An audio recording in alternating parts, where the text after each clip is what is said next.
commissario dopo ciò che è successo per garantire che le linee elettriche funzionino e che vengano ripristinate?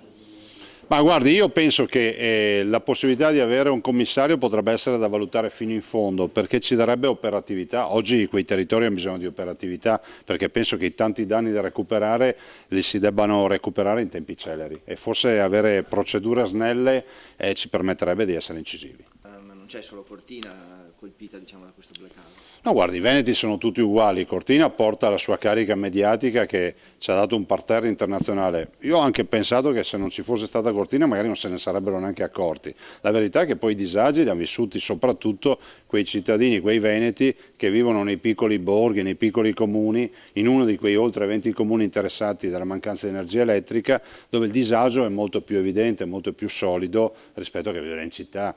Penso solo magari agli ammalati, a chi ha delle strumentazioni elettriche, sono tutti disagi che andrebbero affrontati uno ad uno, per cui penso che lo stato di calamità, e il danno economico e il danno d'immagine ci sia tutto.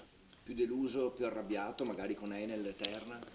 Guardi, io non metto nessuno sul banco degli imputati a priori, dico che va ricostruita la vicenda e chi ha sbagliato deve pagare, punto e basta. C'è altro da aggiungere, anche perché avere una nevicata così forte ci può anche stare. Noi l'avevamo annunciata, addirittura prevedevamo 1,5 metri, un giorno prima l'avevamo annunciata. Che si perda l'energia elettrica ci può stare, ma non che si stia giorni senza energia elettrica, perché allora non funziona più.